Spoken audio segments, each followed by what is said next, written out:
right, we're continuing our back to school series with some tips to keep your teen safe. I've got Andrew Levander here. He's a licensed therapist, a counselor, and probably the most difficult job, a father as well. Thank you so much for joining us. My pleasure. Now, of course, back to school is starting here very soon in Las Vegas. And so you say there's a few talks that we need to have with our kids before school starts. So for teens, what do you think those top ones are? Yeah, it's super important for parents to, I think, take a few things into consideration. We can help our kids be honest with us. Yes.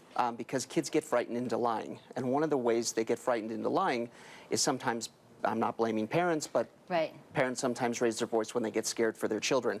Especially when it comes to who you're going to be with, where you're going, what about drugs and alcohol, sex and sexuality, things like that. So what? My kid's not doing any of that stuff. What are you talking about? Yeah, that's exactly what a lot of parents think. If it's not happening to my kid, it's not happening to me. We don't have to have the conversation.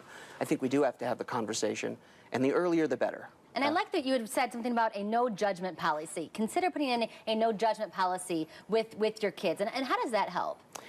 It helps because you take care of what's most important, and that is the safety of your child first. Yes. We can talk about consequences another time, but right now I need to know that you're safe. I need to know where you are.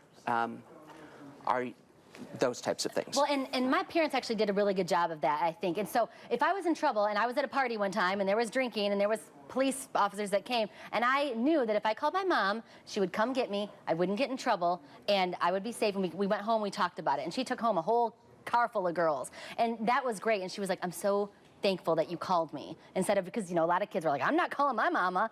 So that was great. But also, I mean, just the drugs and alcohol question. I mean, we all grow up knowing just say no, but it really goes deeper than that. What are some of the indicators that parents can look at?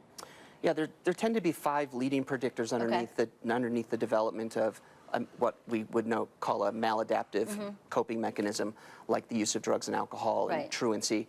And these are really serious things that are difficult to talk about. There's trauma in childhood would be the number 1. Number 2, abuse or loss or something like that? Okay. Number 2 would be growing up in an alcoholic or mentally ill family system, growing up in a home where there might be pre-existing addiction. So what's been modeled hasn't been healthy coping. What about depression and things like that? I feel like a lot of younger kids are being more depressed. Yeah, this is really the second generation in history that has the word depression in their vocabulary before they get to middle school. And it's just a way for them to easily, I think, describe how they're feeling. Depression is different than sadness. Depression isn't necessarily a normal human experience. We all get sad, and we go through bouts of depression at times. And what about, I mean, marijuana was just legalized here in Las Vegas. So, I mean, obviously, you've got to talk to your kids, I think, about that and what that actually means for you and us. Ideally, the conversation about the family's values and belief system around drugs and alcohol has already happened before Nevada's legalization. If it hasn't happened, it needs to happen. I recommend a family contract. Oh, that's cool. Sitting down at a family dinner where hopefully things are peaceful if mom's made what or dad's made what kids like. And having the difficult conversations, the dinner table tends to be more neutral.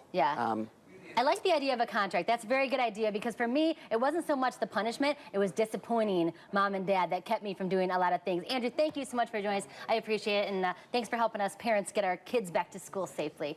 All right, guys, what do you got? Oh, that disappointment. That was the worst. Like, can I just be in my room for the rest of my life instead of you being disappointed in me? Exactly.